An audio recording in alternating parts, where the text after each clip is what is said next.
today's video, I'm going to share with you 10 ways that you could grow more food in a small garden just like this one. Let's get into it. Number 10. This was the hardest thing that I ever learned, and it's something I still struggle with, but I need to... Ah! Yeah, it's really windy, kids. I know.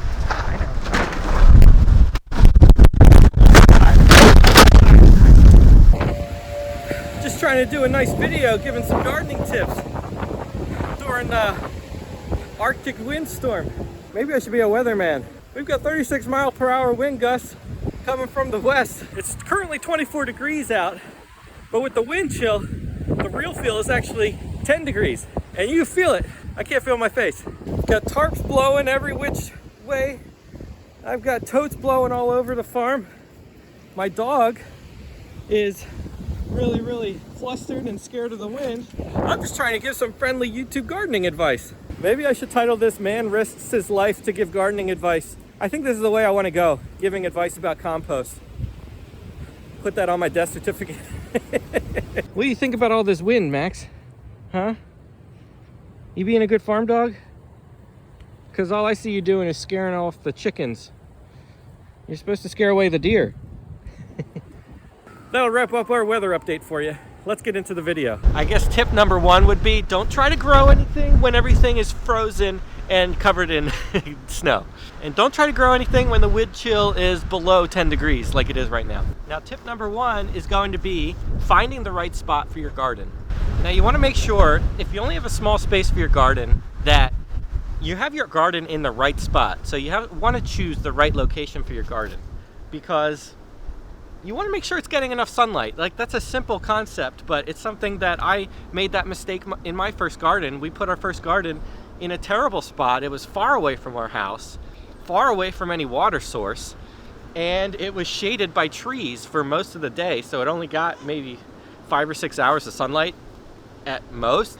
You want to make sure, if you only have a small dedicated garden space, that it's in a spot that gets sunlight most of the day, almost the entire day long. And if you have a spot that's really good, really close to your house, but maybe it has a few obstacles like trees and stuff in the way, if it only takes 1 or 2 trees to, cut down to get a little bit more sunlight, I think it's definitely worth it if you have a location that just has a few things blocking the sun. Get rid of those obstacles if you can, and you'll reap the benefits of having a garden that gets a lot of sunlight, and your plants will be very happy and thank you for it. But definitely make sure that you're in the right location, because choosing the wrong location for your small garden is just going to cut the legs out from under you, and you're not going to have much success at all.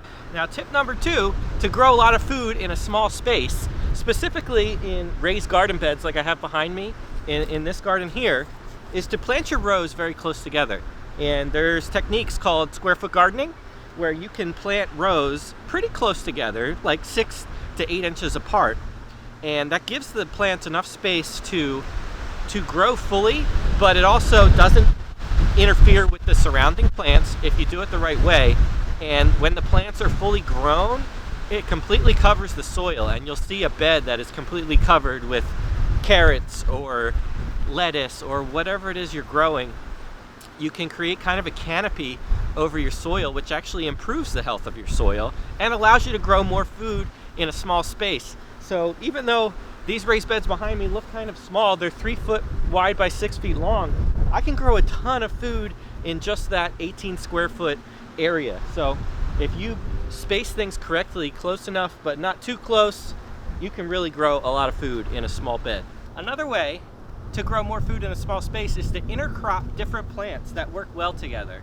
And things like that would be beds behind me. Over the summer, I planted tomatoes and cucumbers in the same bed. I spaced them far enough apart that in between both of those, I planted things like marigolds and basil, things that work well together too, and they also repel pests that are harmful to the tomatoes, things like basil and marigolds, so you could actually grow more food in a smaller space and also attract beneficial insects and things like that. That's a good way to grow more food in a small space. Mac. Another really great way to grow more food in a small space is to utilize vertical space. Like I did here, right in the center of our garden, I added this cattle panel trellis this year, And this has been an incredible addition to our garden because it allowed us to grow things like cucumbers and tomatoes in a way where it keeps them up off the ground. They're vining crops, they like to grow up. When you grow them vertically, crops like cucumbers and tomatoes, it gives you a healthier plant, first of all. It makes it for easy harvesting and easy pruning and managing of the plants. And I was able to harvest from our cucumbers and tomatoes really late into the season this year because of this vertical trellis. And it also adds a lot of beauty to the garden. Other things that you could grow up a trellis are things like pumpkins, squash, watermelons. I even grew, man, it's windy. I grew loofahs as well on a different trellis. In another spot on our farm, we actually have the same kind of cattle panel trellis, but I use them for trellising grapes. I have multiple grapevines that they're still young, but they're growing up the trellis. And when they're fully grown, it's going to be a really cool area that the vines are actually going to be like a nice shady spot to sit under. Another way I like to utilize my small garden is by planting these are raspberry canes. I have about 4 or 5 raspberries here. It doesn't look like much now because we're in the middle of winter, but I have different colors of different varieties of raspberries. And I like having perennial crops like this. So this is the other side of our little 400 square foot garden area where, well, in these grow bags, I'll talk about them in a little bit, but in between the grow bags, I actually have blueberries in the ground here. And this is another, it's kind of, you would call it a hedgerow. It kind of ends this area of my garden. They actually border the garden. Blueberries on this side, raspberries on that side, and on the back side, there's a bunch of ivy, not poison ivy, but ivy growing, but also wild black raspberries that grow along the back. So this whole garden area is bordered by berry bushes, and that's a really good way to have more food in a small space because you don't have to do much work other than planting them the one time. And I like having them as kind of like a barrier, not really a fence. These will get taller, and I actually have more raspberry bushes that I'm not sure if I'm going to keep them in the bags or plant them in the ground, but they'll have more to go around the garden. So we never have enough berries, it seems. Another way I grow more food in a small space is by composting. I have a small compost area. These are just, cheaply made out of random pallets. And you might be asking, well, how does making compost help us create more food in a small space? Well, when you have a small space, geez, what is going on, man? When you have a small garden area, you can have a small compost pile that could actually feed your garden throughout the year. So that's a way, well, one, to save money because buying soil in bulk or in bags can be expensive depending on how much you need. If you could produce it at home in a small little setup like this, you'd be set. You could just add a little bit of your homemade compost to all of your beds whenever you're planting or whenever your beds just need a little nutritional boost. You'll have more beneficial microbes and stuff. It's used to your backyard. This stuff is made for your own backyard. So stuff in your area is going to grow better in your homemade compost. Oh my goodness, I'm going to blow away. And the closer you have your compost to your garden is going to be better.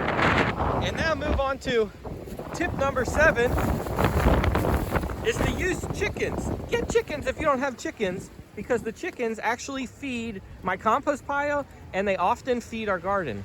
And I utilize a deep litter method in their run that actually needs to be replenished. I'll occasionally add deep layers of mulch and straw, and the chickens will constantly they'll be pecking at it and dropping their manure in there. And what'll happen is in maybe 6 to 12 inches beneath the top layer of their run bedding, you get really dark, nutritious soil that you could put right in your garden. And it's really high in nitrogen and a lot of other things that'll benefit your plants. So I highly recommend chickens, and you don't even need that many chickens to reap the benefits of it. Like just 4 or 5. We started with 6 chickens.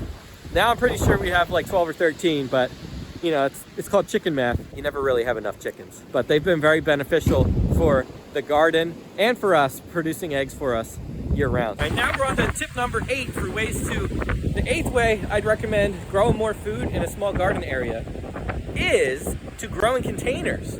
And I use grow bags like these behind me to grow a lot of different things throughout the growing season. The 10-gallon grow bags I've used for tomatoes and potatoes.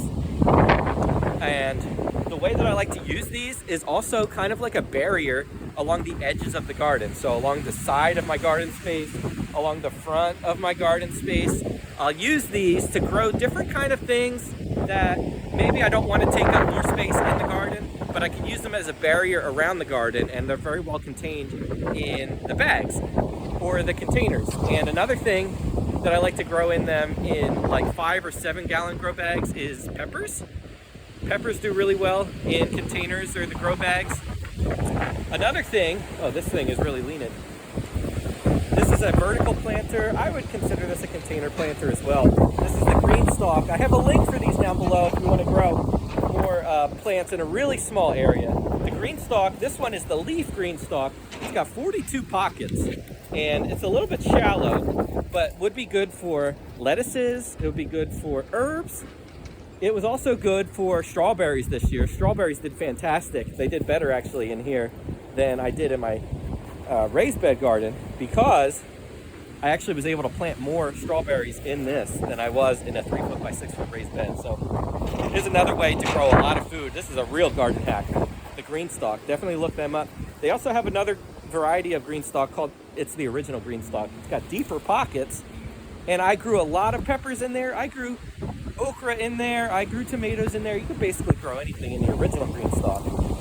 But definitely check those out, and I have a link below if you want to check that out for yourself and purchase one. Now we're on to tip number 9 for growing more food in a small space, and that is going off the topic of talking about containers. You want to grow crops that will grow well in containers.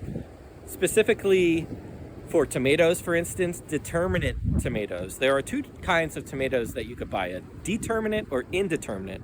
Now, a determinate tomato will grow to a certain size and put off all of its fruit set, and it'll basically be done producing. There's probably ways to keep them producing longer, but indeterminate tomatoes will continue growing as long as the growing conditions are good. It'll keep growing and climbing. Those are the kind of tomatoes that are good for a trellis system. However, in a grow bag or a container or a pot, you want to grow more of a determinate style crop. So like for cucumbers, for instance, there's a variety called pickle bush that I grew that was fantastic. It wasn't a crazy vining thing. It maybe only grew to 2 or 3 feet, and it produced a ton of pickling cucumbers. I love pickling cucumbers. Pickle bush is a good determinate cucumber. For tomatoes, there's a determinate Roma tomato called Martino's Roma that I think I got from Baker Creek. That's a good determinate tomato. There's tons. If you just search for determinate tomato varieties, you'll come up with a ton of determinate tomatoes, and those would be great to grow in containers. Now the last tip is going to be succession planting. Tip number 10. This was the hardest thing that I ever learned, and it's something I still struggle with, but I need to... Succession planting is the most important thing that you could do in a small garden space, because it'll allow you to have food the entire growing season. And if you have a plan, if you plan things out, you know how long things will grow for. And if you can plan to have something ready for when the one crop is done, so the next crop is ready to go, you'll always have something planted in all of your beds. That's going to be better for your soil, and it's going to be better for you, because you're going to be producing food as much as possible in a small space, because you're always going to be growing something. So succession planting really should be the number 1 most important thing in order to grow food in a small space, the most food in a small space, I should say. And if you're interested in that, I have free garden plans for our 400 square foot garden, which is behind me here. I've done other videos on that, which you could check out, but if you sign up down below for a newsletter, I'll send you our free garden plans for our 400 square foot garden and show you how we grow food all year long in just this 400 square foot space. So if that's something you're interested in, definitely check out the link below. Thanks for sticking with me through this crazy Arctic windstorm. I almost blew away a couple times. I hope you appreciate the effort I put in, how I risked my life to film this video. If you appreciate it and found value in this video, please give this video a thumbs up and subscribe to our channel if you're new here and you haven't done that already. I'd really appreciate that too. All right, thanks for watching. We'll see you in the next one.